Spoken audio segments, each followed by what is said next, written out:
you know that everyone is born with psychic abilities? It's just a matter of knowing how to tap into it. Wouldn't it be great to have a podcast that can help? This is the Psychic Inside Show. Joelle, the Viberarian, on a higher frequency, is on a mission to elevate, enlighten, and empower. We're all born with gifts and abilities, but not all of us recognize or accept them. Hear from people who've opened up to the psychic inside. You'll hear their fascinating stories, and we'll take a peek behind the veil, plus psychic readings and more. Our phone line is open. Dial 646-787-8436. That's 646-787-8436. This is the Psychic Inside Show. And now your host, Joelle, the Viberarian. Greetings and good evening. Hello, my name is Joelle, and this is the Psychic Inside Show. I am here on the Viberarian Radio Network, which is hosted on Blog Talk Radio. And each week I have the absolute joy and honor at connecting with people who I find absolutely amazing in order to share their story and their journey about how they discovered kind of, who they were and how they're moving in the world today. So you can stream this show, of course, live here on the Blog Talk channel at 8 p.m. on Tuesdays. And we're also sent out on all the little podcast directories. So if you have Audible, iTunes, Google Play Music, Amazon Music, just search for the Psychic Inside Show, and you should be able to find and subscribe and keep up with the replays. Anytime that you hear one of these stories is the right time for you on your journey. I love these conversations because I really feel it's like you get to go into the library and find a book and pull it off the shelf and read something new. And that something new is what is provided by my guests when they fill in the pages and talk about their journey. So this is my second episode of a new season, and my guest last week was amazing Sandy Buford Muhammad. And we had the most engaging conversation. And of course, she is a mutual connection from my guest tonight. In fact, I would not know her at all if it were not for my honored guest tonight. A few weeks ago, a couple months ago, I started running into this woman at various events around town, and she was always smiling, and she was sitting beside this awesome technology providing aura readings and aura guidance for people. And I, of course, saw her at one event. I thought, you know what, I think I need to talk to her. A few days later, I figured another event, like, yes, you need to talk to her. And then I think the third time was the charm when I bumped into Miss Nikki Nickerson of BeYOUtiful Soul Aura Photography. It was just a done deal. I knew that I was going to have further conversations with you, and Spirit has blessed it to be so. Nikki, welcome to the Psychic Inside Show. Thank you for having me. I'm so excited to be here. I've been looking forward to chatting with you this week. And today is my birthday eve, my personal New Year's Eve. So I just think it's an awesome time to have a conversation about a journey and where we are in it, right? I've been in a very reflective state. So. Well, absolutely. I am just honored that you would choose to spend that time with us when we sent out the connection to try to see when we could fit in your very active schedule. It aligned perfectly for where you are this evening. And so this is beautiful, 12th house review as we look back, but also going forward. I mean, so you are vibrant and just a shining light of a person. But when you sit down behind the table at these events, you are doing something that many people may not be familiar with, and that is you are taking aura photographs. how in this present moment did you get to be behind a table taking aura photographs of people and talking about energy fields? When I was little, I could see auras, and I didn't know that other people didn't see them. I saw colors around people, so I wasn't familiar with the term aura. And I could sense energy, but I wasn't familiar with the term energy. And it wasn't until years later, when I was no longer seeing the colors, that a friend of mine asked me to go and have my aura photographed with her. And we walked into this place, and for the first time, I looked around, and they had photos of what I used to see when I was younger. These colors around people, various colors. Sometimes it looked like clouds almost with lots of colors. And I was just dumbstruck by the fact that here what I was seeing was visible to other people. And so I had a lot of questions about the process. My very first aura photo, it was the traditional aura photo, Korean photography, so it used a Polaroid, and to reveal my age, it was also a dot matrix printer. So literally they constructed a body out of letters to tell you what your energetic body looked like, and then you got a Polaroid of your head and shoulders showing what they were calling your aura, but what really is a photo of your mind state and the energy flowing in and the energy flowing out. Like the aura, if it were photographed, and in some photos it is, but it would be like over the face and stuff, so it would be very hard to see the features on a camera that focuses strictly just aura. So that's why some of the Polaroids, you see all the color, and it looks almost like the person's a ghost in their own photo, which is totally cool because that's how it looks, right? That's how it looks in the natural.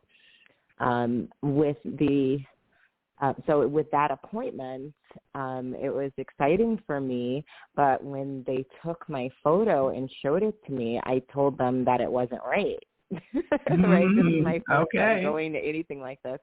And I'm like, oh, no, that's not right. And they were, so the guy just kind of looked at me, and he said, well, what makes you think that? And I'm like, because I used to see these colors, and it was like a murky color, like a brown, right? And I was just kind of like, what is that? And it was almost as if all colors had run together.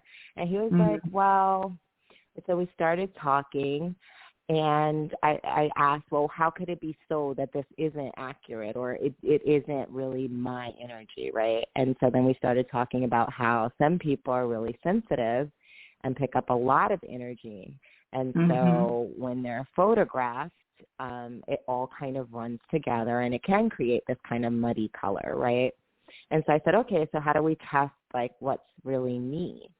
So we had a conversation about cleansing energy and that type of thing. And he told me to go home, shower, come back the next day, but don't interact with anyone beforehand.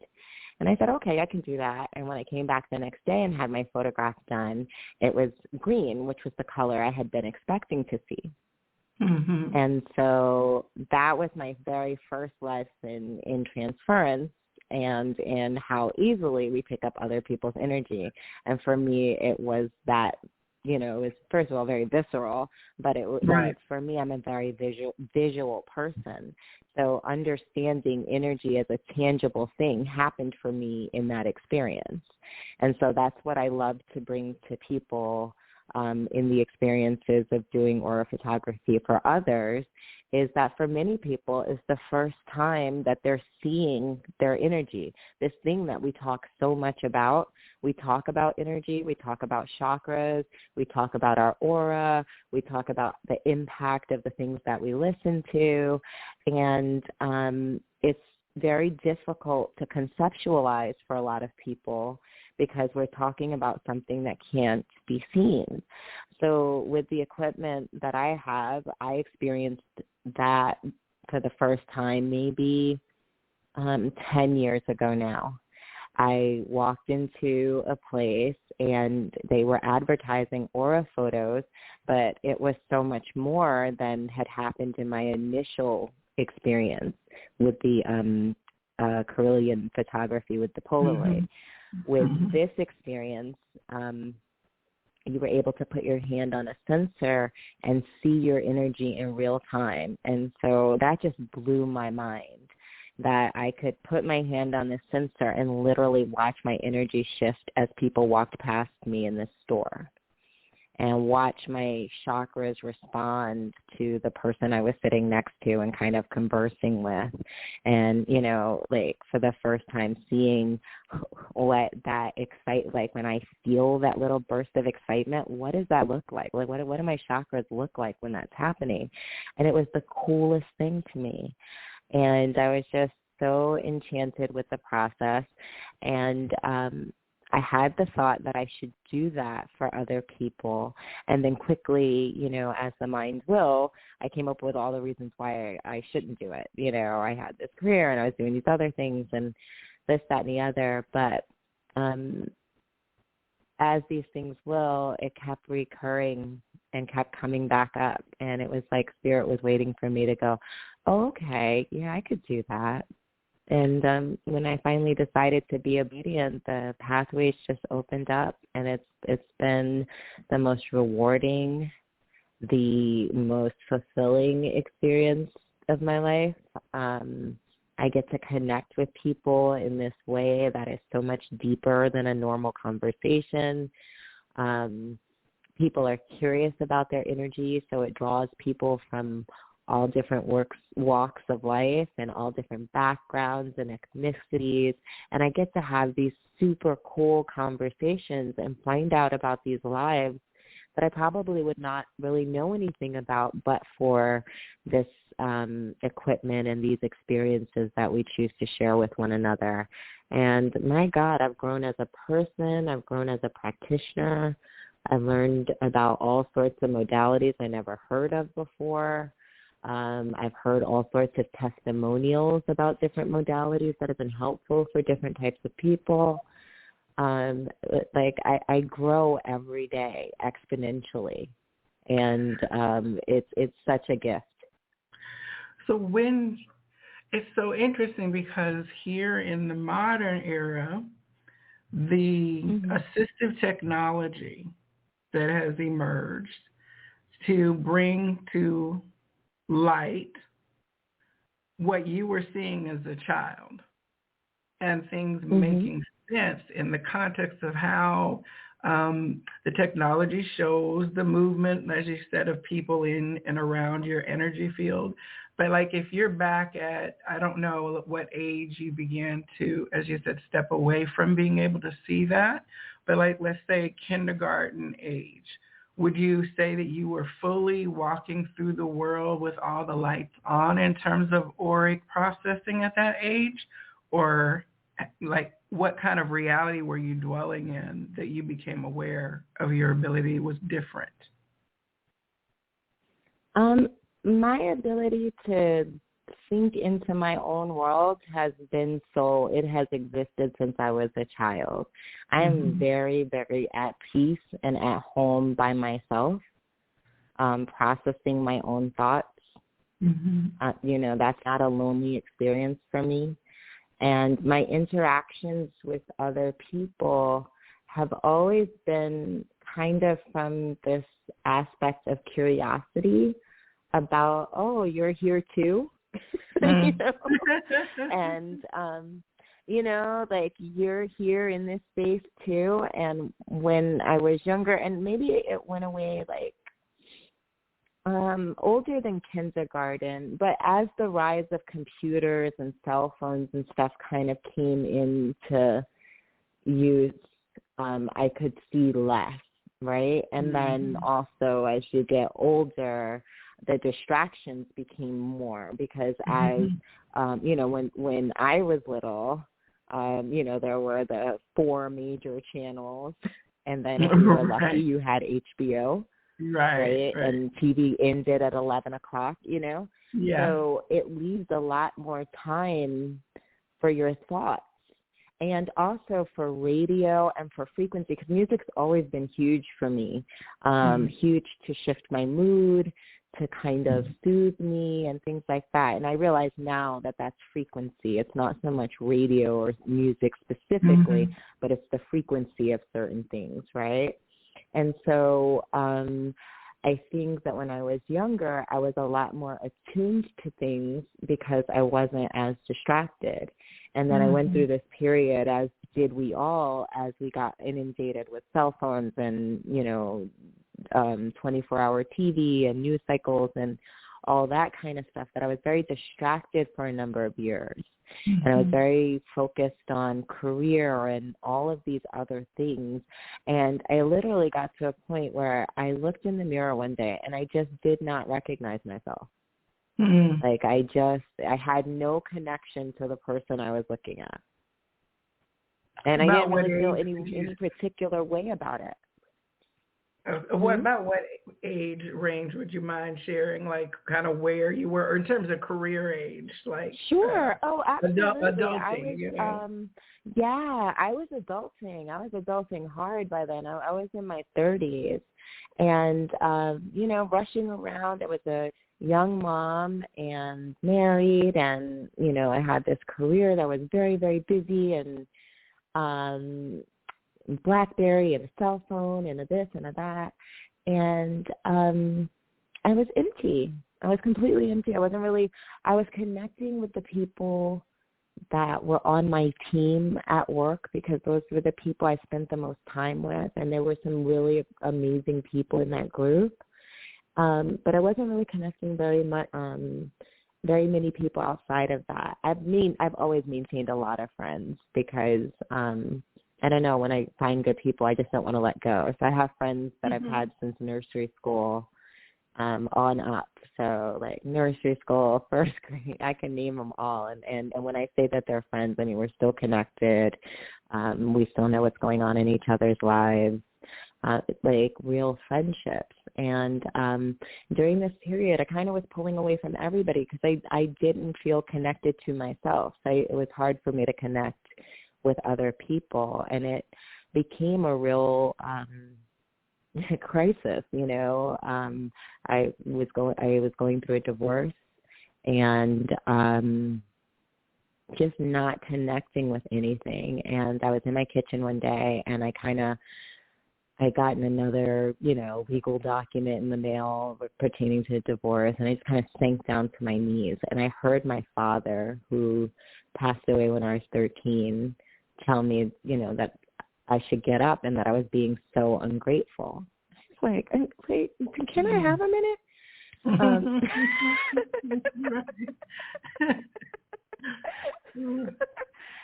Right, but he's telling me to get up and to, and the word ungrateful just kind of just really hit me, and I was just like, well, I'm grateful. And then I tried to think of things I was grateful for, and I started doing that thing that we do. I'm grateful that I'm alive. I'm grateful I have a house, like real kind of petulant, teenagery kind of. And the next day I started really thinking about it, right? And kind of, because it had been so long since I heard my father's voice. And for him to be telling me is that I'm being ungrateful, I needed to kind of sit with it and be like, well, what does that mean? Right? So then what's the flip side of it? How can I be more grateful? How does that work? And how that works is like training your mind to figure out what you're grateful for in a particular moment, right? So that takes all the big stuff off the table, not saying that I'm grateful for life, which I am, but that makes it really easy, and we need to actually be doing work here. So I took all the big stuff off the table, and I would challenge myself to find, within the room, within this moment, what's something that I'm grateful for. And it would, it would wind up being really things at first. And then I found that when I focused on those things, that I noticed the bigger things, and I was, pushed into this state of perpetual gratitude. And I think the first few weeks it was really a challenge. What am I grateful for? What am I grateful for? And now if you ask me, I could rattle off a million things and we'd be here till tomorrow. And I mean, to the point where it brings tears to my eyes. I'm that grateful. And I'm grateful for a lot of things that people don't think that they should be grateful for. I'm grateful for bad relationships and things that don't work out.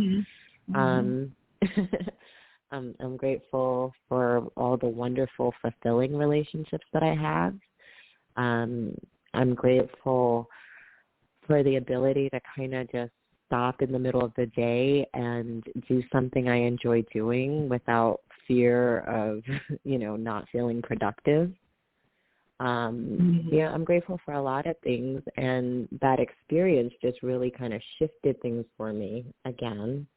And also, it opened me because I had the experience of seeing my aura a few years before that. And so when I kind of had that crisis and was trying to find myself again, I pulled out my aura photo. I pulled out the little report that had come with it that explained it. And I started kind of exploring more metaphysical things. I started finding, I was living here in Atlanta at the time, so I started finding the metaphysical community. I found my way to the Inner Space store was one of my first places that I found here in Atlanta, Phoenix and Dragon, and I would meet these really cool people and make these connections, and they would say, hey, do you know about this place? Do you know about that place? And I kind of, meet people and be like, oh, wow, okay, she's kind of like me, because a lot of people I meet and I like them, but I don't relate to them, So it's really cool for me when I meet someone and I feel like, oh, they have similar energy to mine. And that's really cool. Okay, let's see what's going on over there. And I started meeting these really cool people.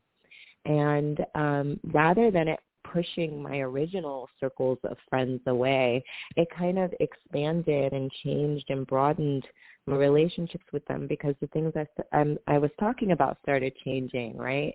Because when you're changing, the things that you're interested in are, change too, and the things you talk about change.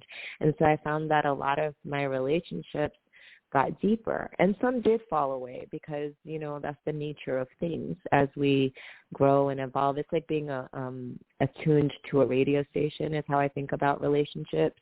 And that in our journey, we're in our little car driving through life, and sometimes certain stations get stronger and some certain stations fall out. And sometimes a station will fall out for a while and you pick it up again in a new place. So that has allowed me to feel much better about the ebb and flow of how friendships and relationships evolve over time, is understanding that energetically that these are all things that operate on frequency, and where we are is as determinative as how we receive someone else's frequency as anything else. And so that's important to remember, because a lot of times we try to write people off as this or that, and that's who they are to us in this particular moment, but that's not who they are in totality. Right. It's so interesting that the I guess you would call it the framework of understanding energy and how it interplays with the external. What you're talking about is something I think that some people might relate to in terms of the pandemic shutdown from the routines. It gave people a previously unavailable space to step out of everything that consumed the 24-hour workday, and to realize that they may not have recognized their lives, as you talked about, right? And so beginning to operate differently as the businesses came back online and jobs came back online, a lot of people can relate to moving differently now because they can't do the same thing energetically that they did prior. It's almost like a mandatory shift, You have to shift when there's no juice flowing through your soul, Absolutely. And I think that it held a big mirror up for a lot of people for their lives, right? Because you had to actively participate in your household, right? You had to be in a place that might have just become like a stopping place, the place where you slept, the place where you got dressed, and you liked the people in there, but you didn't really interact that much. It became a place where you were forced to be for a good portion of time. So a lot of relationships got reevaluated. A lot of decor got changed. Yeah. A lot of stuff got thrown out. A lot of stuff got bought. Well, you have a moment to really sit down and look around. Well, you taking it to what you just said, the environmental space, like people did decor changes because they realized I don't feel great when I'm in this room now. And so the energy that we kind of just act on through our feeling, through your aura photography, you can actually see people, if they're doing like the Marie Kondo clean it out exercise about am I attached to this object, like you can see that energy attachment when they hold that object when you have your technology on, right?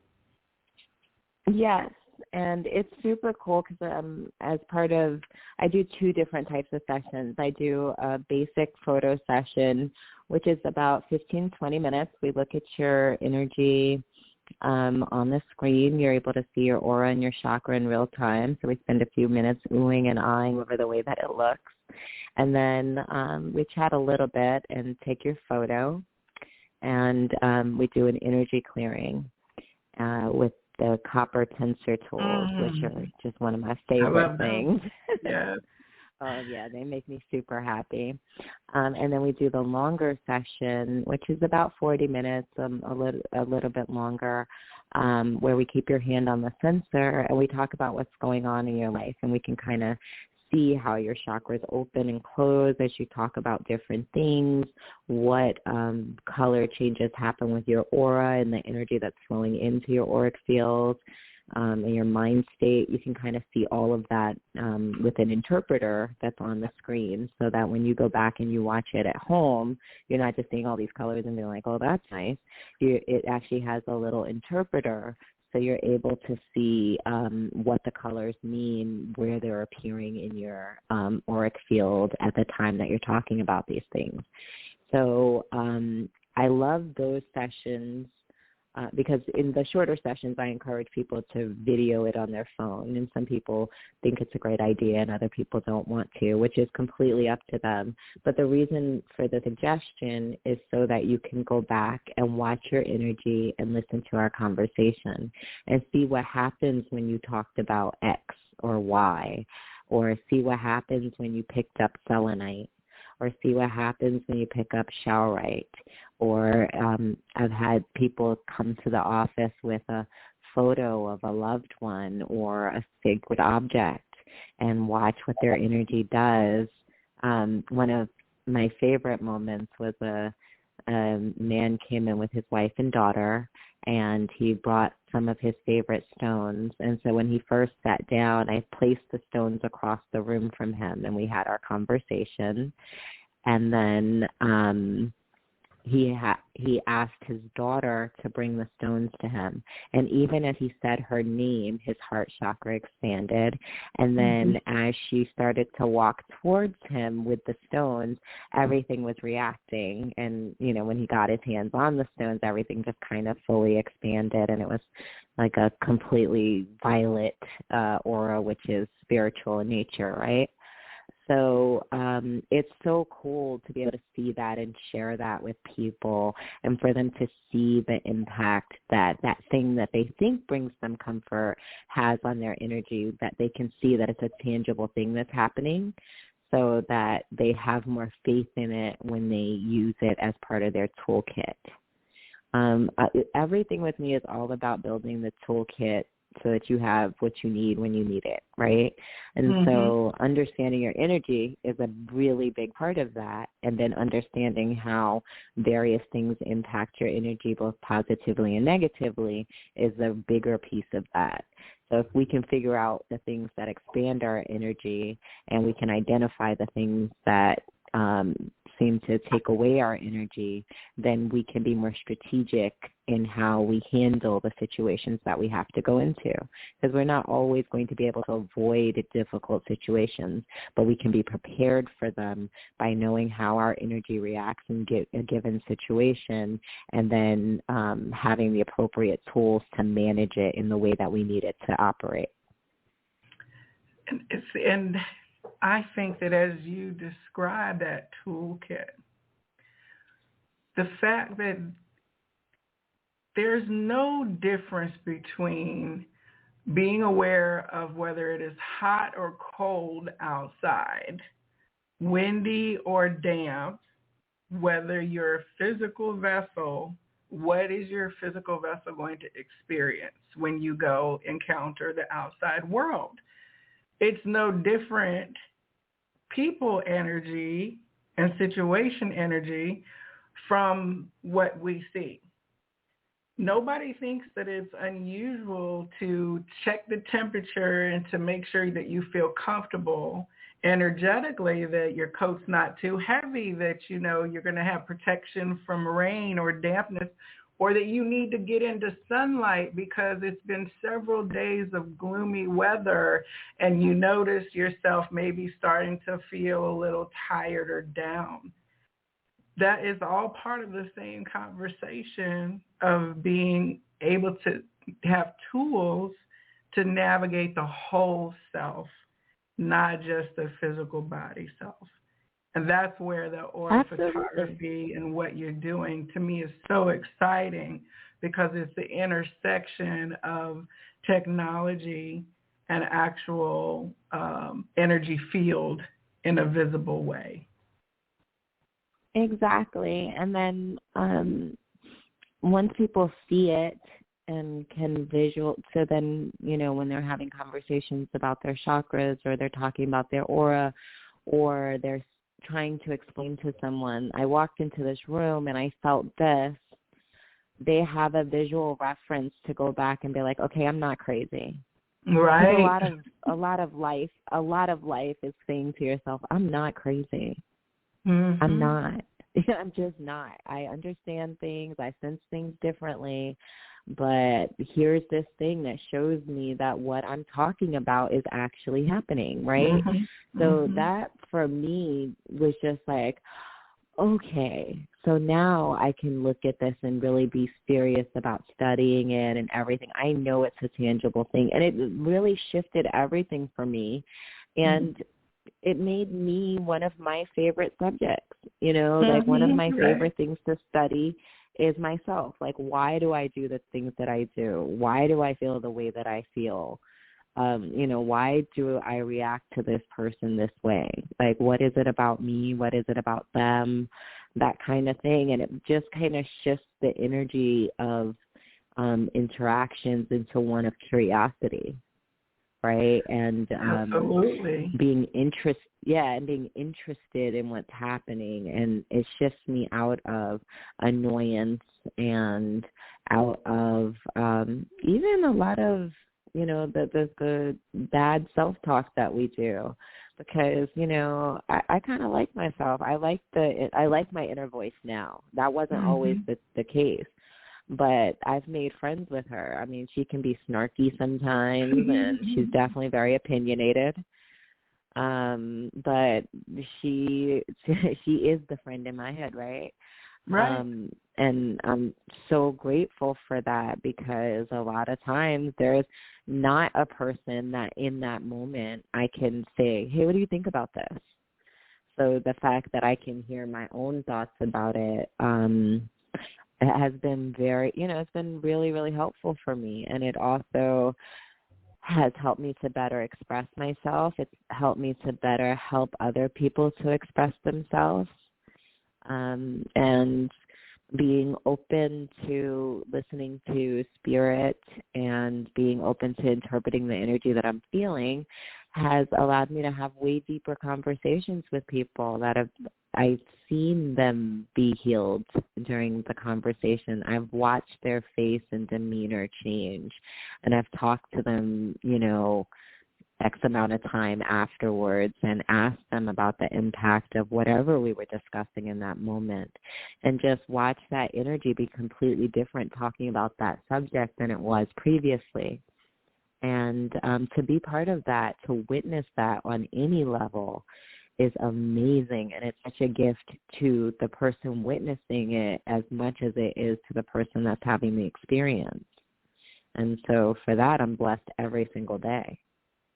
Oh, I think that anybody who has an aura reading comes back for more. It may not be immediately, as you said, there might be shifts in the technology from Polaroid dot matrix, which I had one of those myself. Okay, so I can relate to what you're talking about. I swear. The static I still have it.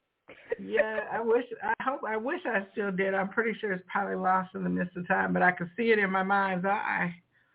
And then I have at least 2 printouts from the old school. Well, it's now old school, as your technology has superseded the ones that I had probably even in the last 4 or 5 years.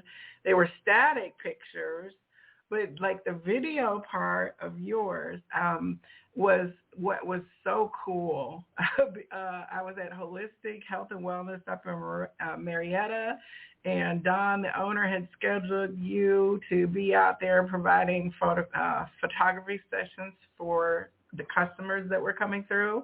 And that was like the 2 days after I first met you, and I was like, look at this. I got to spend the day now getting to like be in the energy and watch you do what you do.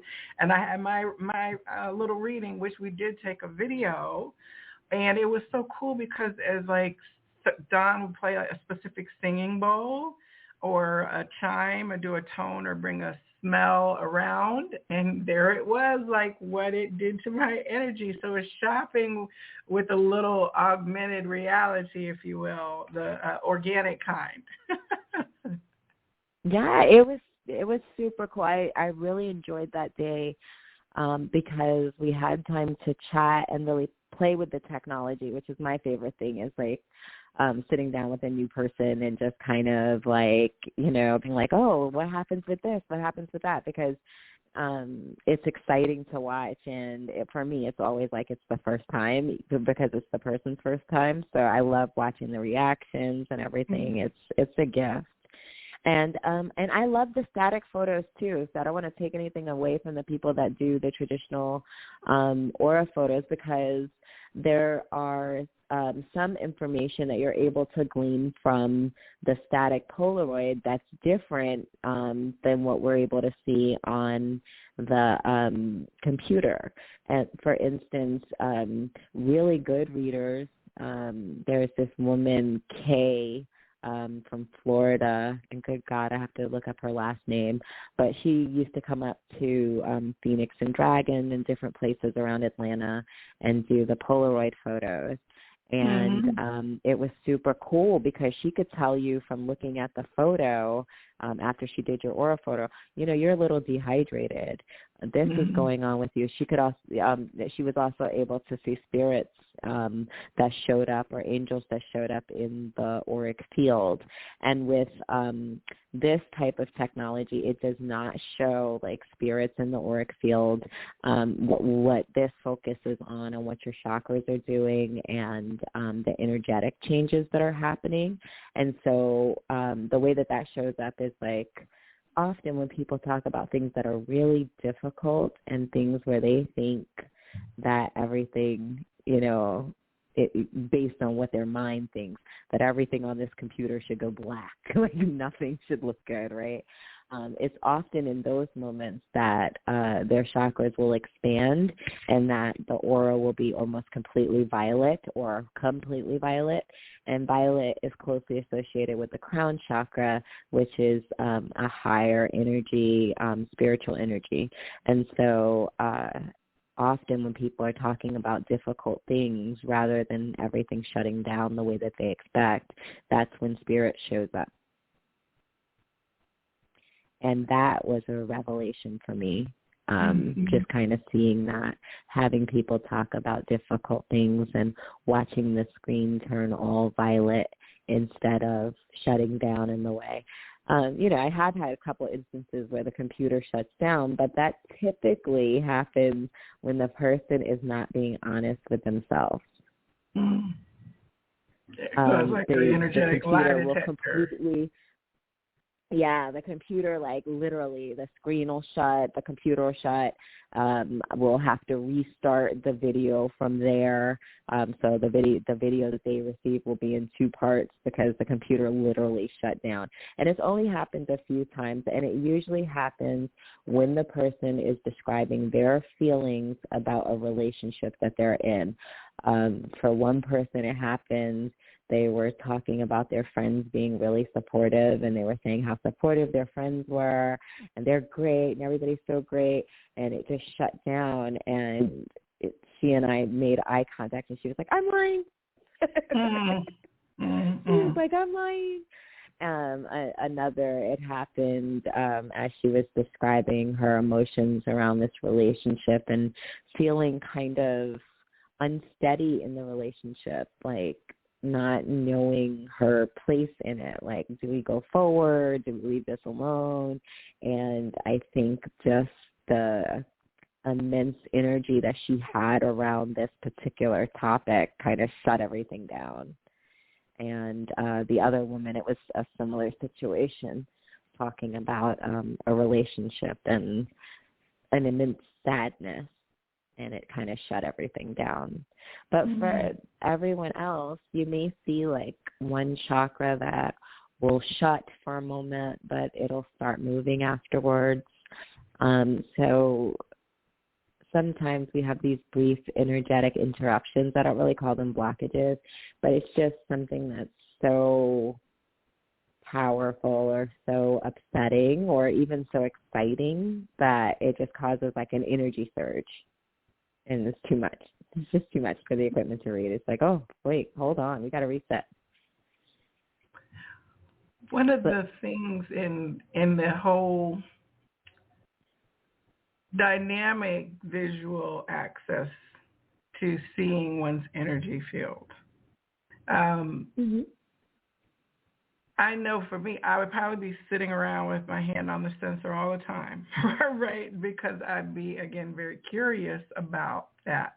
But I also think from a personal experience, there was a time when if my chakra in my aura photograph was murky, orange or dark or brown, it was almost like the test response to say, I need all A's, right? Instead of like accepting. Right. It's not like a performative thing to say my chakras are all on 100 and are perfectly balanced and namaste, right? It can become an unhealthy thing if you make it so. Like, this is just for awareness. Right. It's not to push oneself into a kind of perfectionist practice. Well, what's cool about it, when I first got the equipment, yes, I was just obsessive. I wanted to know what my energy looked like, for everything. I was annoying. I was obsessive. My family was over it, okay? I also have the ability to be able to look at pet auras, and so I was even bothering my dogs. So when I say I was a pain in the butt, I was a pain in the butt. But it's funny that you say that about the chakras and how it can become an obsession. The reason why I will only issue I have the ability to issue a 12 to 14 page report every time I do an aura photo, but I don't. I issue a 2-page report with a traditional aura photo, and I issue the 12 to 14 page report with the longer session that comes with the video. And the reason I do that is because if I were to give the longer report to the person that had the aura photo and we had looked at their chakras for a couple of minutes or for a few seconds and did this photo, and now they have this 12 pages of information to read through, they're going to get to the part where it talks about where their chakras were at the point that we took the photo, which is a millisecond in time. and they're going to call back and say, oh, my God, this chakra was at 2. How do I get this chakra from 2? And they are going to freak all the way out. So the only way that I issue that report is if you got the longer session with the video so that you know and I know that your chakras were at 2 for a millisecond, and the very next, millisecond, it was fully expanded. Or, it was at 2 then, and it was at 8 the next second, and then it was at 5 a second after that. Because the important thing for you to leave knowing is that your chakras and your auras are in constant motion. They literally react to every thought, to every sound, to everything around you. And so if you have a photo or a report that says your chakra is at 2, it was at 2 at the time that the person gave you the report. That does not mean it is at 2 now. You can also, with this equipment, we're able to see kind of the strength of the chakra, how expanded it is. We're able to see the colors in the auric field and make determinations about what that means. Often, I have someone who their chakras are moving, but they're kind of moving sluggishly, that's when I would make a referral to someone that does energy work, Reiki healers, bars therapy, all of that kind of stuff, because those people that do energetic work are actually able to go into your energetic field and manipulate your chakras, right? And so on the screen, I can tell if they're opening and closing in the ways that we would expect, but I can't tell you if they're turned or not at the right angle. It's not that sensitive. You need someone that's energetically sensitive to be able to go into that auric field and still do some manipulations. And so I love it as a tool. I love working with Reiki masters and working with various practitioners that do energy work, because the equipment also has the ability to kind of track the hands of the person doing the energetic work while we're looking at the body of the person receiving the work, right? So we're kind of able to see what that energetic exchange looks like, which is super cool. But it also helps to verify the services that they're providing so their client can see, hey, look at this manipulation that's happening as they're doing this work. Look at this expand. Look what happens when they use a rain stick. Look what happens when they play these guided meditations for me. And so it's really cool from that perspective to be able to show people a lot of what they don't understand or what they haven't been able to see up until now. It allows people to really fully understand the veracity of the work that's being done, and for them to be able to grasp how it's impacting their body and impacting their energetic field. When you are actually doing the practicing, doing the scan, you are also receiving messages that are not coming from that computer. Am I correct? Right. You are correct. How would you describe what your conversation contains when you begin to, if the person just sits down, you're going to start telling them something. And it's not even going to be that your orange chakra, you're going to start intuiting and hearing, I know, because you've read me. Some psychic guidance comes through when you're seeing this, correct? Right. So what happens with me is it's an ongoing conversation that's going on in my head. I'm hearing from spirit, and sometimes, it's the voice that I hear the most often. And then other times there are other voices that come through, and they'll just direct the conversation. And it's such a subtle thing that happens. And, suddenly I'm asking about, well, tell me about, your childhood. Tell me about your family of origin. why the hell did I ask that? I have no idea, because Spirit put it into me to ask that question, and then the conversation takes a dramatically different turn, and we wind up talking about some other things. What I found is that as long as I'm open and I don't have any distractions going on, I'm able to kind of tap into what the person is saying. And like I was saying, everything is frequency.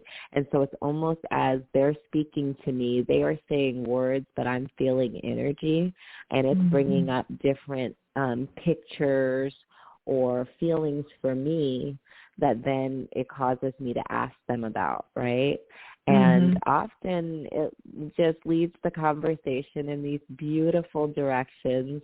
And because I create a safe space, like a lot of energy work goes into preparing to do these readings. In my office, I use a lot of copper tensor tools to manage the energy and to create a very safe environment where you feel comfortable enough to talk about whatever might be on your mind. And you know that this is a safe environment to talk about these things and to see how your thoughts are impacting your energy.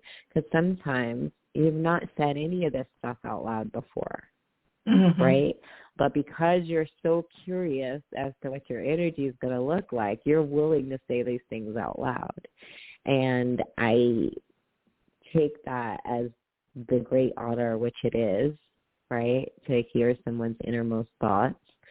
And also, you know, Spirit blesses me with those things, because very often we are, well, not very often, always, everyone around us is a reflection of us.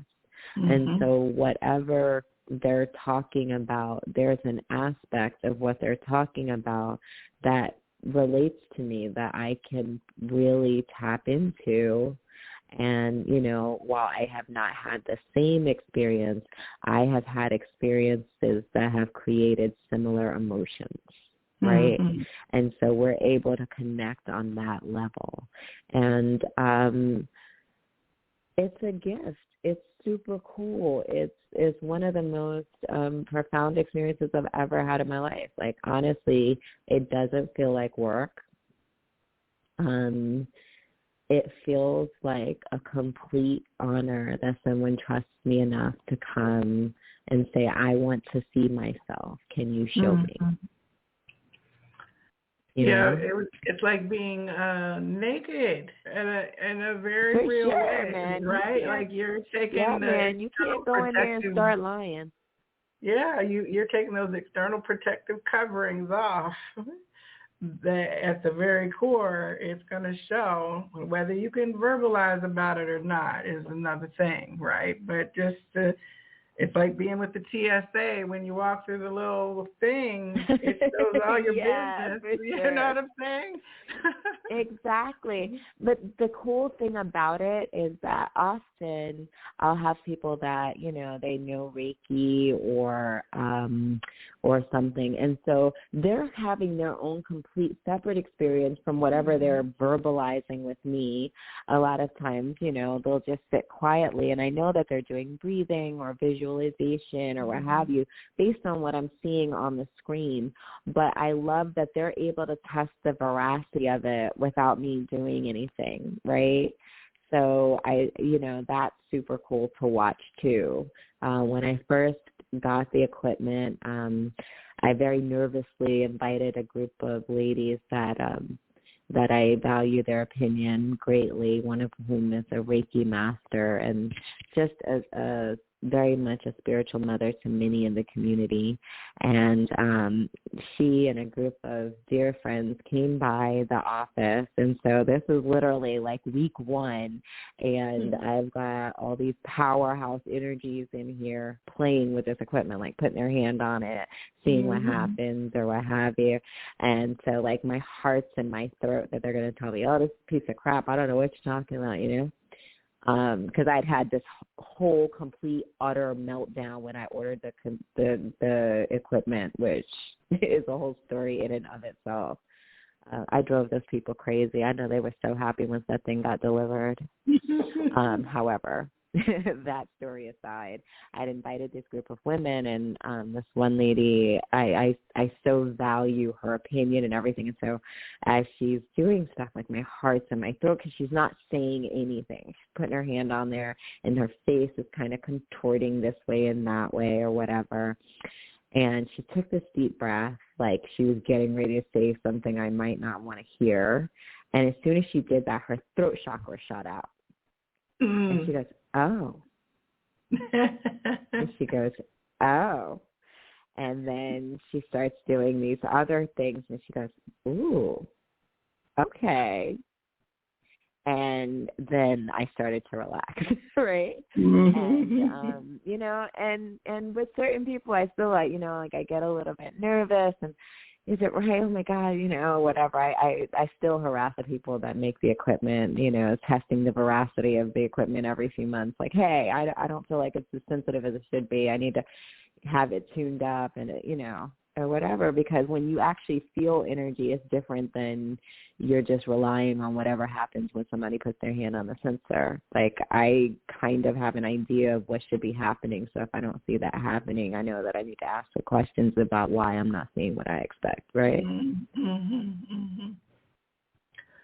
So I think that, you know, that's important too, is understanding and knowing the equipment that you're using, because I have had the experience of having someone who I can only say I think she must have found it. Like, I think she found this computer, or she got it from someone, and so she had an idea of how to use the equipment, but not particularly about energy or anything else.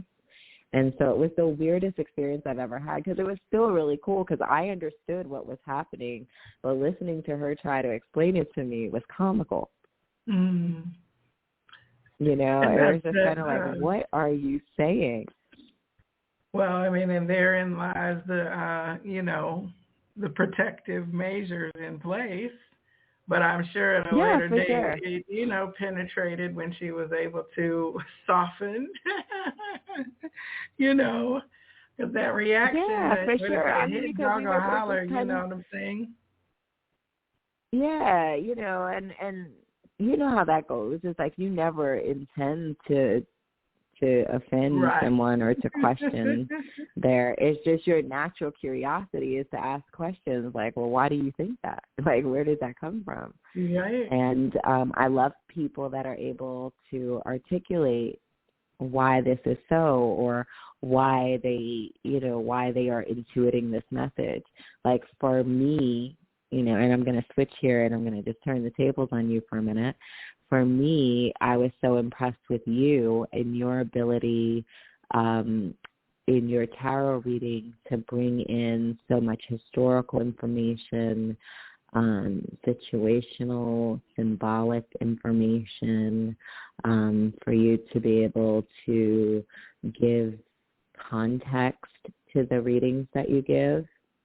The value of that is so much greater than someone that's just turning over cards and telling me the interpretation of the card that they read from the book, right? It's a different experience when you have someone that not only is able to intuit the cards and to give you a reading through spirit, but to give you an explanation for why this particular card showed up, or to point out something on the card, like, oh, do you see that there's a scarab on here? No, girl, I was just looking at the colors. You know what I mean? Like, you know, when you have somebody that can really bring in the symbology and help you to understand what you're looking at. I'm a person that can become so overwhelmed in the moment that I don't know quite what I'm seeing, right? Like, I'm having the experience, which is how I think to people, like, hey, do you want to video this experience? Because for me, that's what I always ask when I get a reading, when I get in anything. Can I record this experience? Because I'm so in the moment that as soon as this is over, when I walk away from here, I'm not going to remember anything that you told me. Like literally, it will be as though, wow, I had this energetic experience and now I'm on to something else. And for me, the value is always in being able to go back and listen to it when I'm not in that heightened state so I can process. Because my subconscious heard everything that you had to say, but my conscious mind is nosy. Okay, and I want to know what you said. I want to know. I want to understand. We would like to bring the conscious mind along. You know, we don't want. We want everybody in the car.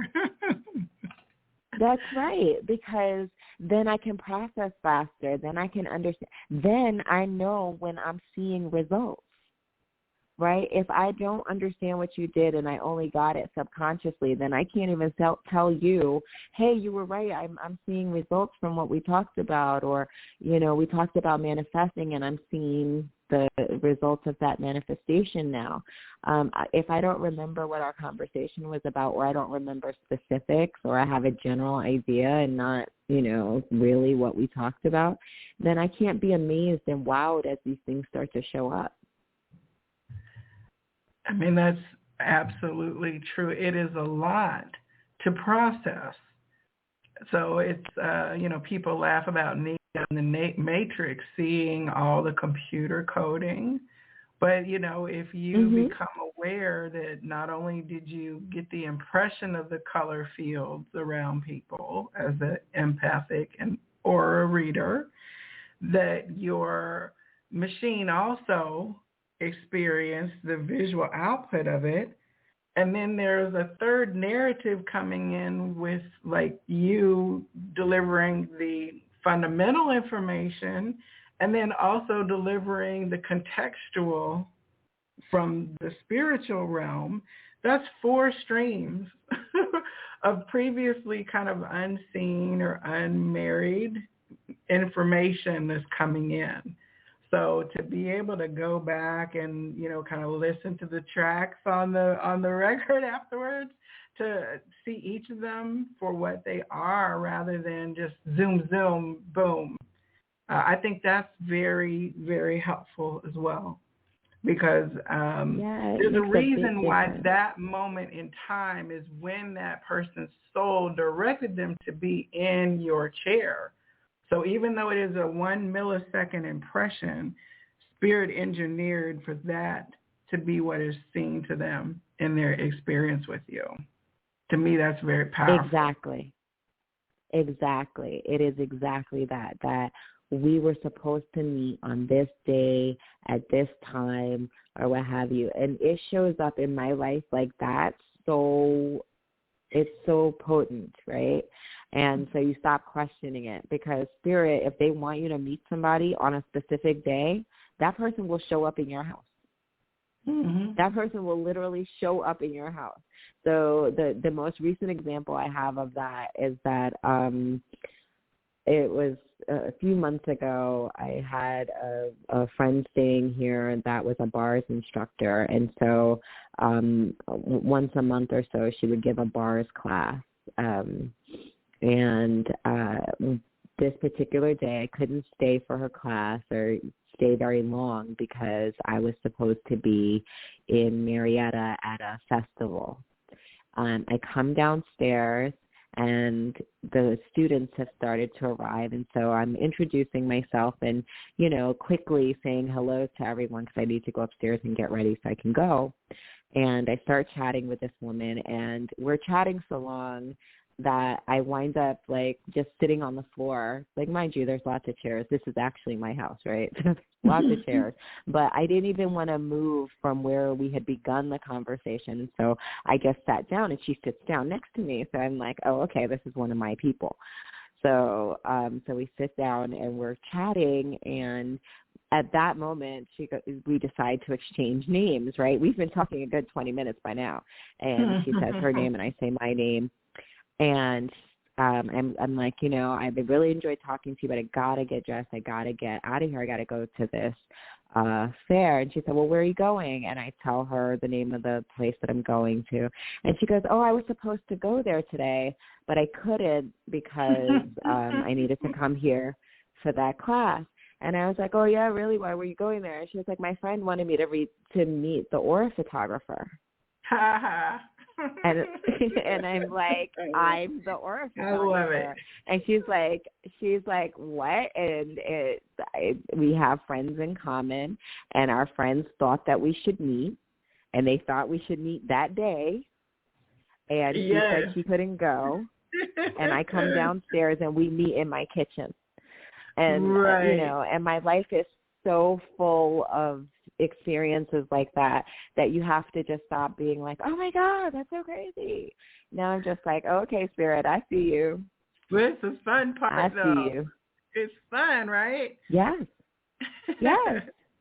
It's so much fun. And I mean, it's like, you know, a surprise every day. It's like, I get to have the most amazing experiences.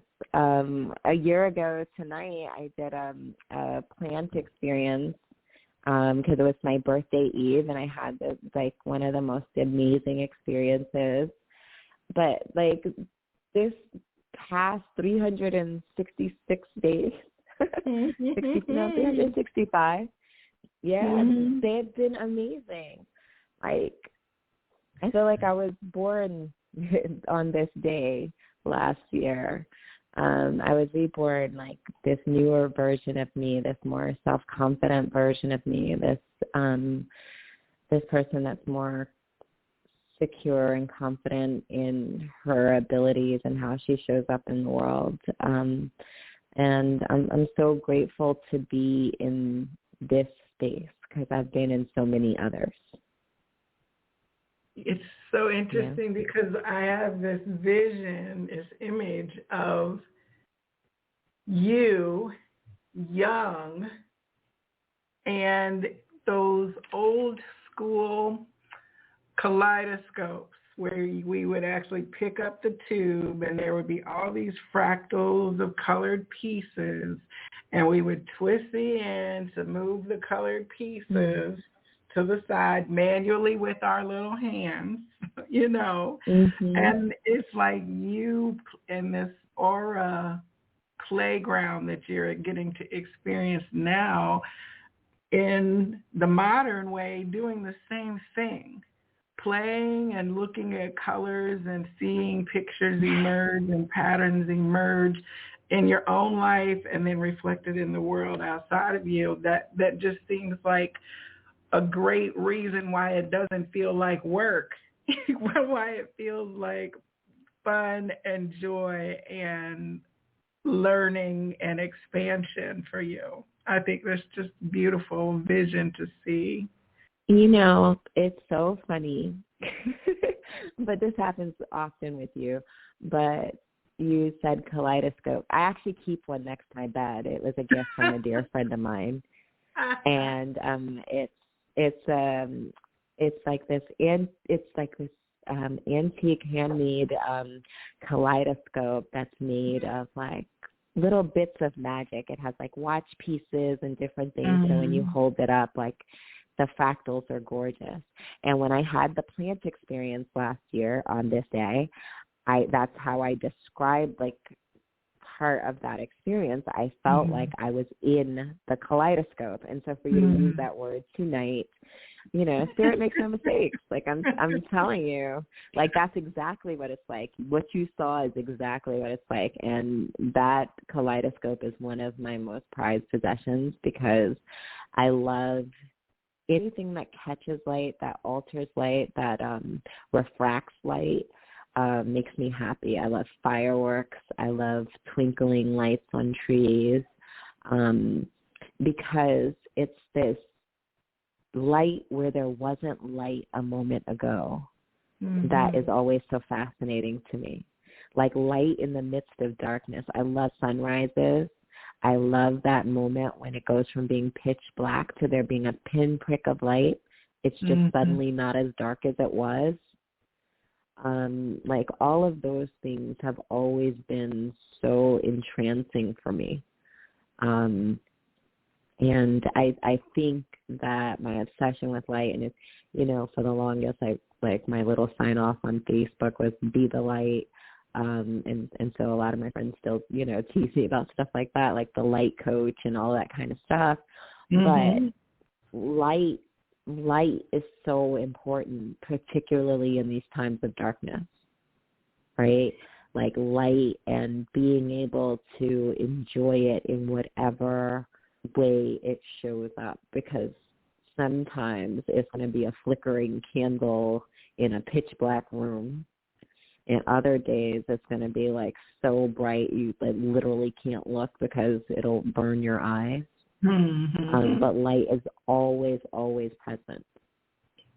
You know, and that's the truth. People I've learned to light. appreciate it. Yeah, man, I've learned to appreciate people it in light. the darkness and in the sunlight. Absolutely. Yeah. Well, in terms of how people can reach you, first let me just say thank you to everyone who's been listening in the phone lines. We've had quite a full bank of phones listening tonight, and those of you who are streaming through the online in the chat room, hello to you. I see we have Karima in the house. And Karima is actually going to be on in 2 weeks on this evening's show. So hello to you. And we've also got I love Tanya. Karima. We have love Karima. I know, right? It's a great vibe in your tribe. I'm so glad we intersected. We have Man for Peace. We've got folks calling from Tennessee, Maryland, and Georgia as well. So thank you to everyone who's here contributing your live energy to the space this evening. So, okay, like for people who are wanting to catch up with you, we're going to run it down. For those of you who are interested, we are going to be having a event with Nikki, BeYOUtiful Soul, doing an intensive, in-depth, and interpersonal aura conversation and providing service to everybody. So stay tuned for the date announcement about that. I'm super excited. I'm super excited about that. We also are working on. I would say you're you and very I. busy. Like your calendar is full. And it happens. It happens so quickly because this month wasn't full, and then it was. And I'm grateful, but I really am trying to focus this year on less events, not less, but just so it's not so frantic, and so that I can be in the office some weekends, because I know that for some people that's the only time that they can come for the longer appointments. And so I want to be more cognizant of that this year. Last year, I think towards the end of the year, maybe I was in the office like 4 weekends over 3 months because of fairs and festivals and things like that. And that's always such a double-edged sword for me, because I like being at fairs and festivals, because for a lot of people it's their first time that they're hearing about aura photography, and it's something that they're able to see even from a distance. So they're able to learn something even if it's something they're not ready to try. And so it's a really cool way to connect with people and chat with a bunch of people. I do feel the more that the more in-depth work is done in the office, and I just want to make sure that that's always an option for people. So I'm working on that for this year. But the other, we have our energy program coming up, but the other thing that I'm super excited about is we're working on the self-defense, on the energetic self-defense program. And so we're putting together a lineup of you and some other friends that can offer some energetic, personal self-defense energetically, and self-defense of your space, so that you can set up your space in a way to allow for protection and peace within your space, and being able to kind of control the energy within your space, because that's really important. Setting the tone in your space, whether it's your workspace or your home space, and being able to control the energy within it, and to be able to make modifications when your energy feels disruptive or disrupted. is really important. So we're going to have some instructors that are going to come together for kind of a half-day intensive. So I'm super excited about that. And that date will be announced too. Yeah, and that's just like the first of several things that you are bringing forward from a lot of angles in your Show Up for Yourself, right? Like your Show Up for Yourself series. Yeah. So that's because a whole vein of things that are going to come in for how we show up. And you have a lot to offer in terms of the ideas and the messages and medicine you want to bring forward for people in that series. Yeah, because I know so many dope people, right? And then when I start talking to them and I think about the value that they bring to my life, I think about all the people that I meet in my practice and how impactful some of the practitioners that I know could be. And so it's always, my mind is always racing for ways for me to bring these people together so that they can experience each other, because I'm so impressed by the people I meet as clients that become friends, as I am by the practitioners that I meet that become friends. And I always feel like it's just a widening of the circle to bring these great practitioners to these wonderful people that I've met. And also many times the people that come in share practitioners that they've used for different services. And so I get to broaden my own horizons from that aspect too. So, all of that's super dope. Karima's an iridologist, and, I learned all about iridology this summer, and we've done so many events together, and I've learned so much from her.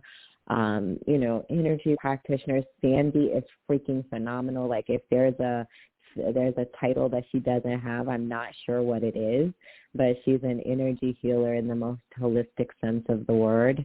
She's amazing. She's beautiful spiritually inside and out.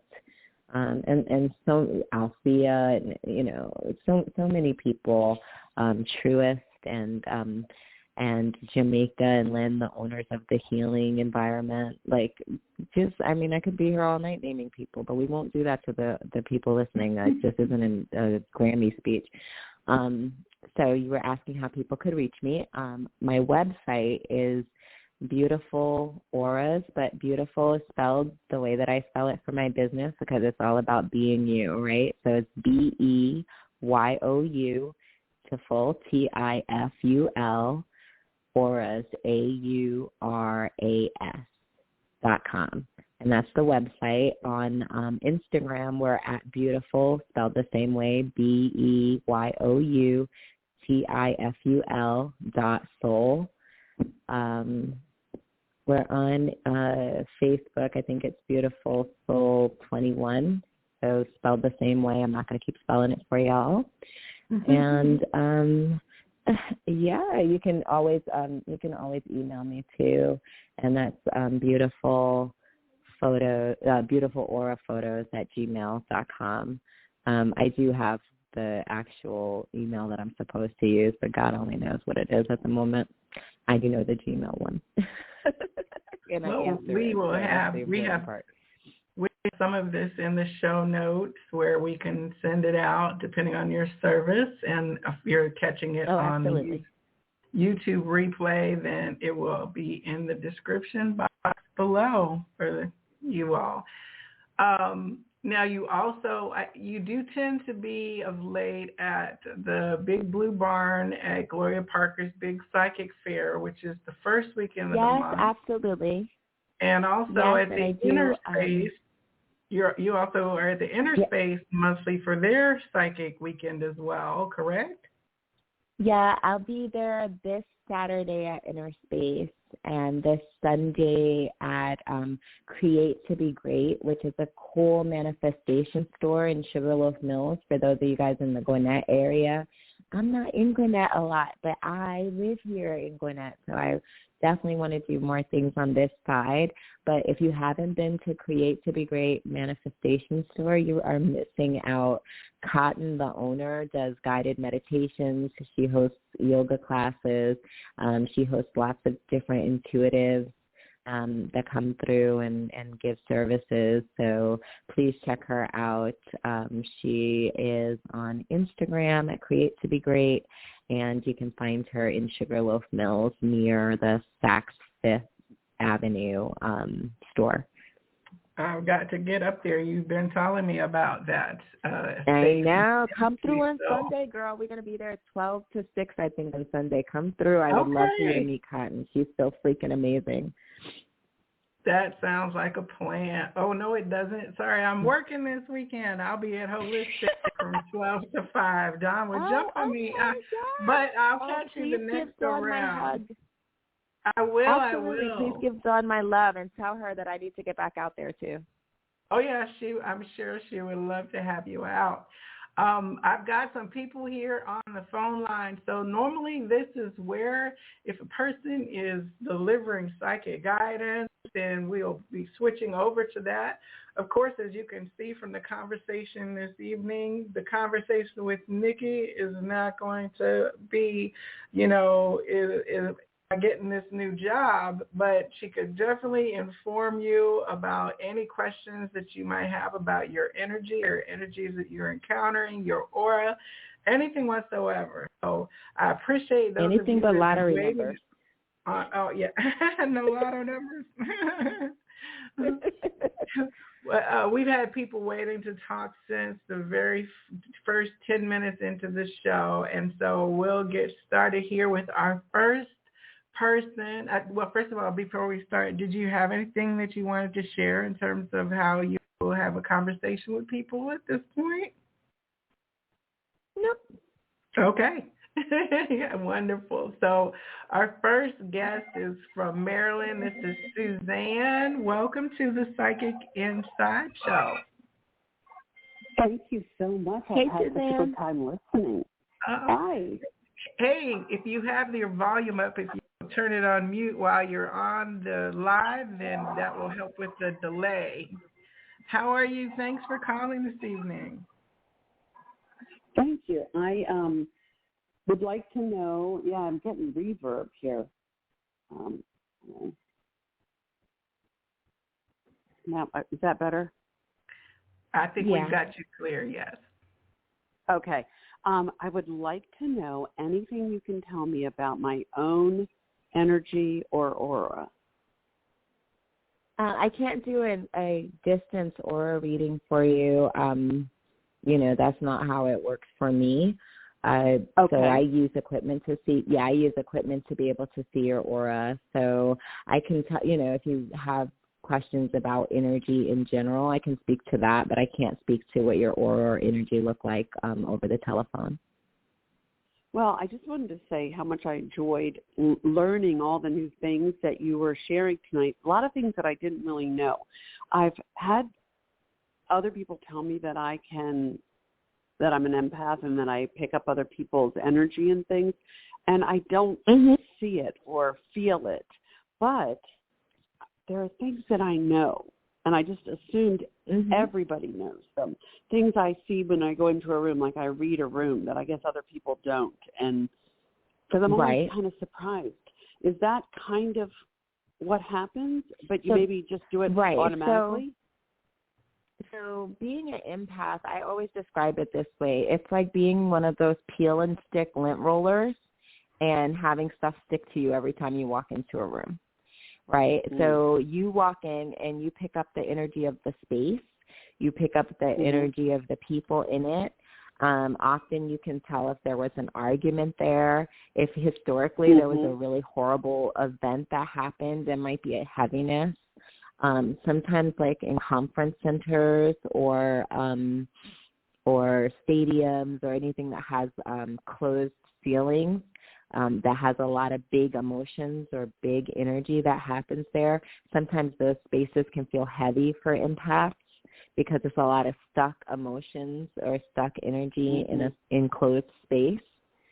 So from that perspective, things that all empaths can do that are, to work on their auric field, you can do some form of shielding, which can be as simple as envisioning yourself in a golden light before you go out into the world to interact with people. It could be adding sea salt to your bath wash to clear your auric field. I like copper tensor tools. Tensor tools are copper when it's twisted together and joined together at its end to form a circle. It's thought to produce a column of light. And so you can use these tensor tools to clear rooms or to clear your own energy. I'll often use a large tensor ring to clear people's energy when they come in for a reading, or if I'm doing a lot of energetic work, I'll sit my chair inside of one of the circles just to kind of protect my own energy, because my energy is really, really sensitive. I pick up everything from people. I used to get really sick all the time because I would pick up, like if someone was sick, I would get whatever they had. And I've done a lot of work on my shielding and on grounding myself and on being less susceptible to that because I'm way more intentional about my energy. But being an empath is very similar to a radio antenna. So what the important part about that is to remember that you don't only receive everybody's energy, you have the ability to broadcast your energy outward. And people will receive it much more readily than they would receive a person that's not as in tuned. And so the thing that I suggest to people that are super energetically sensitive, like you seem to be, is setting your energetic intentions before you walk into a space. A lot of times we walk in like a blank slate, like whatever happens, happens. And that's not really a cool way to live, because whatever happens is going to be whatever the strongest energy in that room says is going to happen. So if you sit in your car prior to walking in and kind of get yourself together energetically and decide the energy that you want to broadcast, you can broadcast out the experience that you're trying to have and bring everybody in line with that, as opposed to just going in and kind of being assaulted by energy and picking up whatever happens. Sponges. Yeah, so that's definitely my advice for most empaths is that practice the broadcasting part. If you're sensitive enough to pick it up, you're also sensitive enough to broadcast, and people will pick up the energy that you're putting out. I mean, it works in the most, like, even the most experiences that are the most fraught with frustration and things like that. I recently had an awesome car buying experience, but when I got out of my car at the dealership, I decided the experience that I was going to have, and I rejected anything that didn't correspond with that. That's amazing. You know, you mentioned that you used to get sick. I used to walk into a hospital or whatever, and by the time I walked out, I had some sort of new ailment. Yeah, it's and like I work in a sensitive hospital now. Yeah. Oh, and I really, yeah, and I was a school teacher for 33 years before that, teaching little kids. And I swear, I almost felt like I was a hypochondriac, because I would think, oh my gosh, I'm getting sick. I have a sore throat. I feel like I'm feverish or whatever. And then, maybe 3 hours later or whatever, it'll go away. And I thought, what is wrong with me? Is that what it is? You're an empath. That is being empathic. Like, literally, you're picking up their emotions, their physical sensations. I've had my leg go completely numb and, developed a limp for a couple of hours. Like, all sorts of random things. And so that's where shielding is going to be really important for you, because it sounds like you're super, super sensitive like me, and it's not fun. And it does make people think that you're a hypochondriac or an attention seeker, because it's almost like mimicry, right? My roommate had an ulcer, and I went and ate something that was on her do not eat list, and I swear to God, I almost died. Like, they took me to the hospital. They thought I was having appendicitis, but they could not find a root for it. Ladies, I'm sorry here. My show is telling me that it's going to disconnect. I have tried to extend it, so we will see if it does that. It's kind of a glitch. Thank you, Mercury retrograde. But if it continues on past the next 20 or 30 seconds or so, then I'll know that I was able to make the adjustment appropriately. I'm sorry. Well, I really appreciate it. Thank you so much for all your help. Thank you so much for calling. Bye-bye. Okay.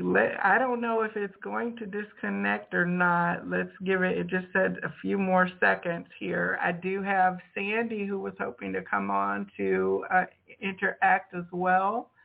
Let us see. All right. I think we're continuing. So we're hopefully continuing here on the broadcast for the Psychic Inside Show with Nikki Nickerson of BeYOUtiful Soul Aura Photography. And thank you, Suzanne, for your call. And we've now got Sandy on the line. Welcome to the conversation, Sandy. Oh, my goodness, this conversation has been amazing. Can you all hear me okay? Absolutely. I can hear you. I love your voice, Sandy. And I listened. I didn't get a chance to listen live last week, but I listened back, and it was so funny because I was in the midst of listening, and Joelle called me, the Viberarian, y'all. She called me, and as I was listening, and it was so funny because you guys had just gotten to the point where Joelle quoted Walt Whitman. And you were saying, do I contradict myself? Very well, I contradict myself. I'm wide, I contain multitudes. That's my saying. I was just like, of course you guys were talking about that. Like, literally, I say that all the time. I also tell people that all the ancestors are in here, all of them, even the one that we like to sit in them way in the back. And them jokers will hop up over them seats when need be.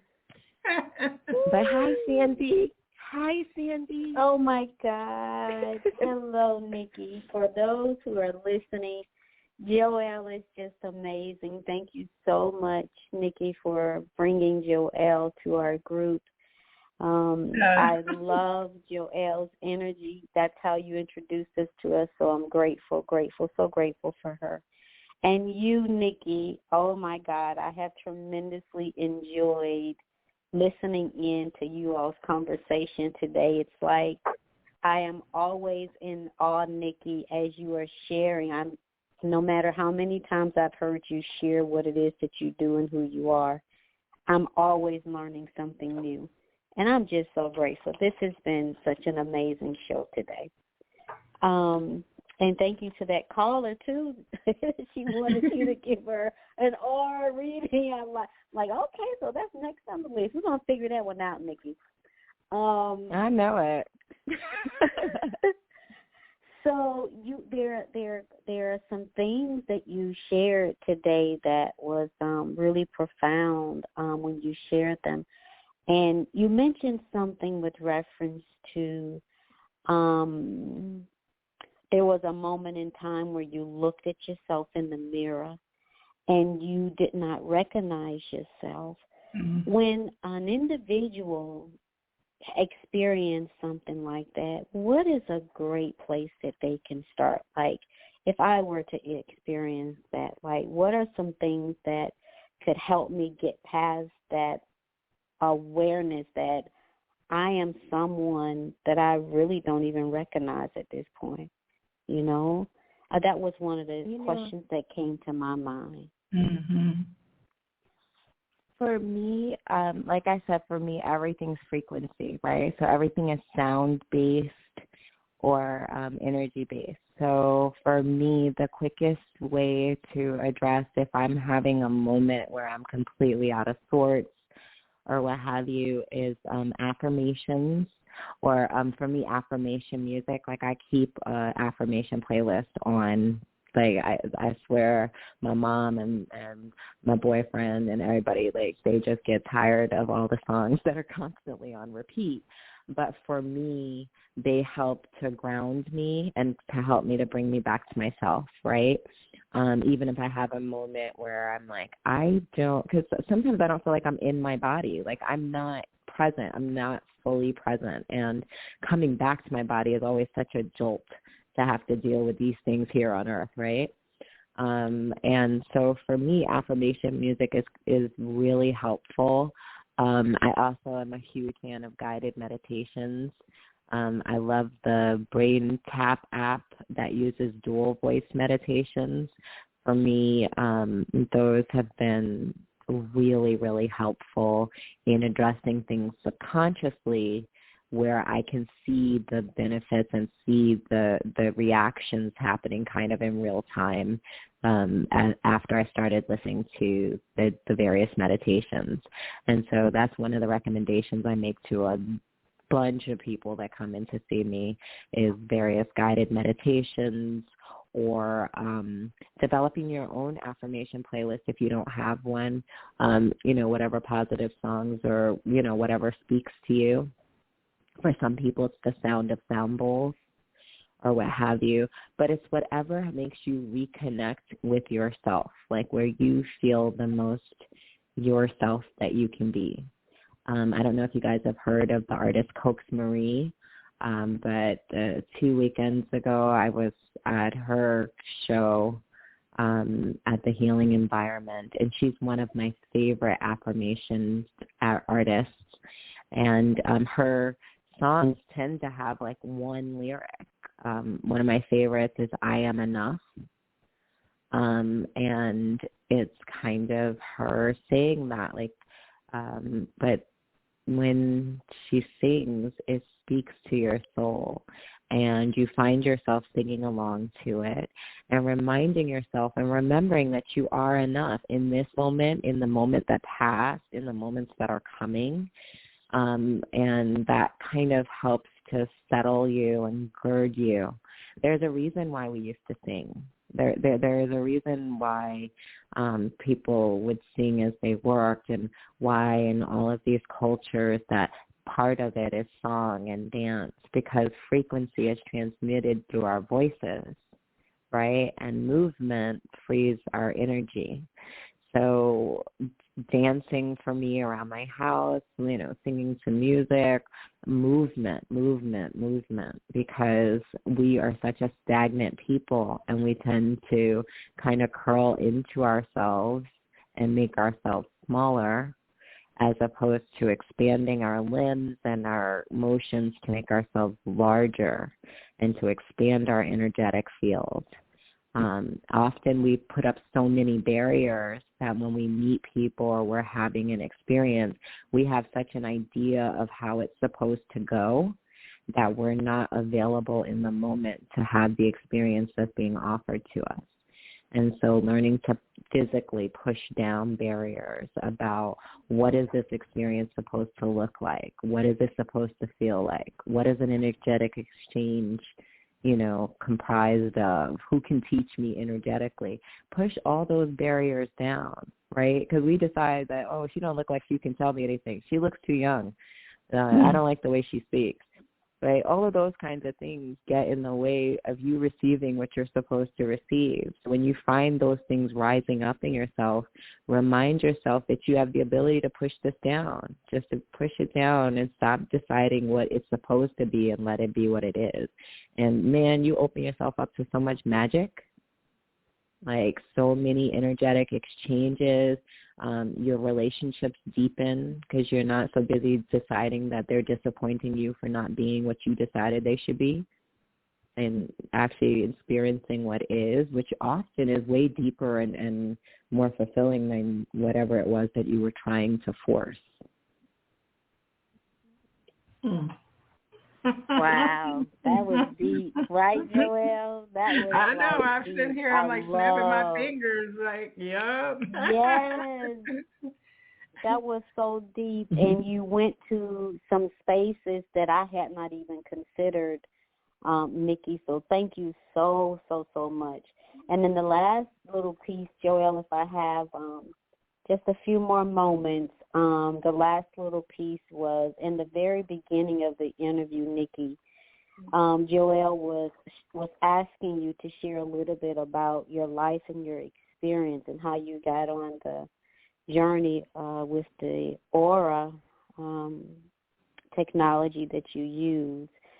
And you mentioned something when you were a little girl, how you could actually see the auras.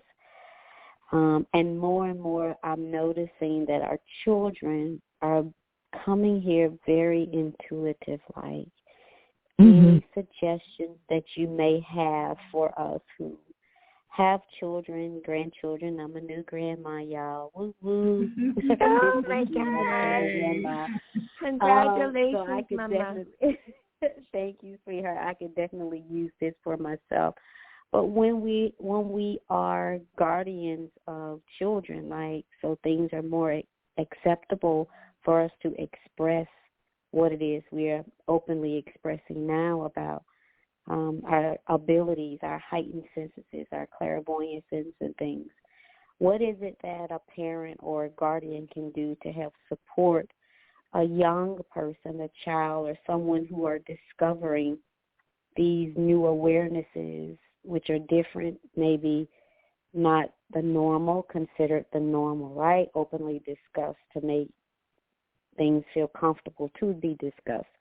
What are some things that we can do to help assist on that journey for a child, a young adult who may be experiencing some of those things, like what you've experienced as a child? I think that there are so many books and videos and mediums now that deal with energy in a child's language, that and all sorts of resources that kind of didn't exist at that time, or at least did not exist in the community that I was in, right? I think that with the advent of the internet and all of this information, which can be so overwhelming and so distracting, in there also is the ability now for us to tap into other people's experiences with their children, resources that they've developed, and groups for people that have energetically sensitive children. There's such a movement around kind of embracing one's inner child now, that there are a lot of things that kind of lead to conscious parenting and lead us away from, I kind of struggle with this because my son, I grew up in the advent of computer era. So that's what we were talking about earlier too, is that, as we were coming of age is when all the computer stuff started happening, and this kind of inundation of information started happening. And so when I was raising my son, it was kind of during that period where there were so many distractions. And so I wish that I had a number of the tools that are available now, that I could have honed a lot of things a lot differently. But those tools do exist now, and they are available to us, where we can be teaching children about meditation and yoga and breath work from very, very early on. And those tools alone will change the course of a person's life, because being able to breathe through your emotions, being able to calm your mind when it's racing, being able to identify the emotion that you're having. If you guys haven't checked out Brene Brown's, is her last name Brown? Brene, it's Brown, I think, right? Her series on HBO, Atlas of the Heart, that deals with identifying emotions. And it's so helpful for us as parents, but just us as people, to be able to identify our own emotions and to be able to help us to help someone else articulate what emotion that they're having to us, so that we don't start acting on what we think they're experiencing. That is huge. And doing that with children so that they have the language as they're growing up to be able to articulate what they think and feel really gives them the ability to communicate on a level that is so far beyond the tools that we had at that age, that I am so excited for who these little people are going to become. I'm always so excited when parents bring their littles into my office and they want to see what the energy looks like, and the kids are so engaged and all that kind of stuff, because I think, wow, this exposure at this age and them understanding their energy and knowing now when your mom is talking about that friend that kind of doesn't make you feel good, that literally that they are impacting your energy, and now you know that your energy is a tangible thing. The way that you think about your interactions with them going forward is different. Like, our kids will learn to evaluate things on a level that it's taken me to, I'm going to be 49 tomorrow, till now, to be able to have these types of in-depth relationships with people, and to be able to clearly articulate my feelings and to be comfortable doing that. And, that's a struggle when you didn't grow up doing that, when you didn't grow up in a space where people had that awareness and that language, like, it's not a matter of your parents didn't want you to be, you in particular, to be able to express yourself. No one was expressing themselves. Right. No one was talking about their feelings and how they felt, because no one cared about your feelings. They cared about what you did or didn't do. Now we've switched into this thing where, where people are more aware of their feelings and how things are, how impactful energy is, how impactful dealing with your emotions and being able to clearly articulate them and being able to receive feedback is. It leads to a different environment. Those children are growing up with different parents. So, we are different than our parents were. A lot of us are a lot more open to things because we've had exposure to things that they haven't had exposure to. And so we parent differently. And our children will parent differently, and they will come from a more conscious parenting place. We're getting better, y'all. We're getting better. We're evolving. Thank you so much, Joelle. That was perfect question, Sandy, because I was wondering if you had occasion to work with either parents of children who were like on the spectrum or adults who were on a spectrum in terms of attention and processing, not neurotypical or atypical. Have you had any sessions where you've been able to provide auric energy insights that were helpful to the parent in dealing with so much of when you're in the atypical realm is that it processes not through the logical brain, but through a larger set of senses that these younger folks that have online that we don't have in terms of how we process the world. So have you seen any evidence of that in any sessions that you've had? I haven't had any sessions with autistic children where that was brought out, where the parent identified that this child is autistic. I have had numerous sessions with children that were very short sessions, and so there's not a lot of conversation around that. I have had many sessions with non-neurotypical adults, and that presents in any number of ways. I don't consider myself neurotypical. I definitely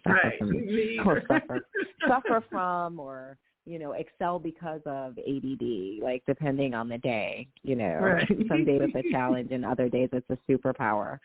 But I deal with a lot of non-neurotypical adults because what happens is people that deal in the spiritual realm often will present as having issues similar to ADD, ADHD, or what have you, because that's the easiest way for us to explain why their mind works differently, as opposed to talking about the influences of spirit and the ability to communicate outside of the normal realms of communication, the normal accepted realms of communication. Mm-hmm. It's like this evolution of the way that we operate, the way that technology operates, and we're, I think, heading to what do they call that, singularity point, where all things, the true resonance of how it's just a different language for the same thing. Absolutely. We're moving to ideas. Yeah, because most ideas are birthed at the same time in different areas of the world, and so the language that we're going to use around that idea is going to be different depending on who is bringing it forth, right? So in order to ensure that the idea makes its way into the world, it's not just given to one person, right? Because you have to realize that it's just like everything else. It's just like the eggs and the sperm and all of that. When something's being fertilized, they shoot everything they have at it, so that the creation can be brought forth, right? So it's not only going to go to one person. So when you have these major epiphanies and things like that, you're usually not the only one that has them, because in order to ensure that the idea is brought forth and that it becomes known in the world, more than one person has it. And so it's cool when you start meeting up with the other people that have had similar thoughts or similar experiences, because hearing them, seeing them bolsters your belief in what your message is. Mm-hmm. It's like a healthy kind of validation, right? Yeah, for sure. Absolutely. It is affirming more than validating, because when we're meant to see our reflection in others. So this is a perfect opportunity to watch what is emerging through the consciousness. I had this vision of, back to our retro era, Sandy, I'm sure you can relate as well, is having mood rings, or mood changing lip gloss, right? That was our little 70s version of how energy is coming through our little technology, which was a ring or, chemical that we put on our lips. So today's generation kids are already wearing Fitbits and knowing how many steps they took and what their heart rate was and what their hydration level was. In another turn of the technology wheel, then the persistent aura graph also beams to them on their smart device. It's the evolution of the body interacting energetically being made visible. And I think that it's been pretty cool to be in the middle of those 2 points. Oh, it's super cool. I love technology. I love the ability to show people things on the screen. But I also love disconnecting too, and really just tuning into myself, because, the technology can be overpowering. And also it could be too much information, right? You don't want to be assessing and evaluating yourself every minute of the day. You need to have some time to just be. And the older I get, the more appreciative that I am of that time, where I don't have to be anything to anyone for any reason, and I can just be. And I love days when I can become awake. I don't have an alarm. I don't have something that wakes me up. I just go from being asleep to awake. I've learned to really cherish the days that I'm allowed to have that, that experience of just slowly becoming awake and becoming aware of my surroundings, that I'm not being jolted awake by an alarm. I'm not being, called awake by someone talking to me. Just the time to become awake and to become aware of my surroundings and to see how I feel. Oh, wow, how do my legs feel this morning? How does my arm feel? How does this feel? All of those things, the flip side of technology, right? So taking technology out of it, not having my phone next to me, that kind of stuff when I first wake up, is a huge blessing. As much as I love technology, I also know that it's important to disconnect and not to monitor everything all the time, and not to hyper fixate on fixing yourself. Like, I think that for me, I've become one of my favorite subjects to study and to understand, but I no longer do that with an eye towards fixing myself. It's with an eye towards understanding myself. That's a helpful place to continue to stand in. And it's like your first aura scan of the day is your internal, where am I at right now? The lights just came on inside my consciousness. Let me check in and see what my systems are telling me. You know, the organic aura reading, if you will, is first. Yeah, it's super cool, man. And, you know, and if you've done an actual session and you see how different stones impact you. So selenite tends to like charge all your chakras, right? As soon as you bring it into your auric field, especially if you bring it in around the heart chakra, just about everything expands. And most people can like literally feel it. And we all have different responses to different stones, but kind of knowing what your response is helps you to guide yourself on what to do when you're not feeling your best. Like, oh, my energy feels really low. Let me hang on to this selenite for a little bit, or let me put my feet on this selenite log, or let me hold this piece of shellrite, or whatever it is that helps to bring you balance. But when you've seen it on a screen, what's happening to you, then when you reach for it, you do so with more confidence. It's having those tools, as you talk about. You know, I really appreciate that you've given tools that are actually usable from just the things that you shared about your journey and how you manage your energy field, to the potential tool of having an aura photography session with you or a practitioner near where you actually live if you're not in the Atlanta area. It's been very insightful to be able to have this conversation with you. I feel like I've got a couple more things to put in my little tool belt, if you will. It's a virtual one, so it has huge capacity. I'm thankful for being able to gather as much wisdom and medicine from people such as yourself. And I thank you for spending the time with us on your birthday eve as well. It's just been truly a pleasure, Nikki. I hope you hear the smile in my voice. I do, and I'm smiling too. This has been an awesome conversation. It's been a great way to close out my year, and it's been an amazing year. And I want to thank, you know, all of the clients that have entrusted me to stop by and kind of check out their energy, everything. We've grown exponentially this year, this past year, and we're so looking forward to this year that's coming. You know, because every year it just gets better, and I get to meet people like you and Sandy and Karima and Truist and like just so many people that are doing the work on a daily basis and are really committed to raising the collective consciousness. And without these light workers doing this work, what we would be experiencing on a daily basis would be completely different. So I'm so grateful for each of you and the lives that you impact, because each little person that you touch, every life that you help to improve is raising the collective energy higher.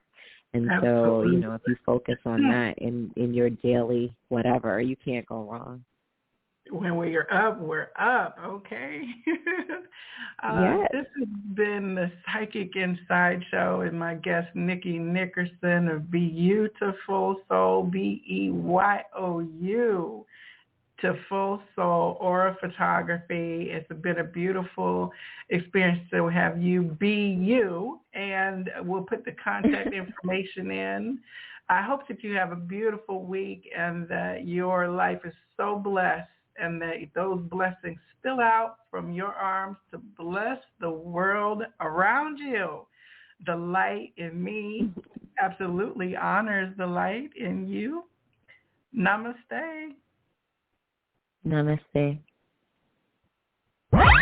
You've been listening to the Psychic Inside Show with Joelle the Viberarian. If it's in the psychic realm, it's our passion. We hope you've enjoyed the show. If you did, make sure to like, rate, and review. And we'll be back soon. But in the meantime, find us on Instagram and Facebook at The Viberarian and on YouTube at The Viberary. The show airs on Tuesdays at 8 Eastern on the Viberary Radio Network. See you next week on the Psychic Inside Show.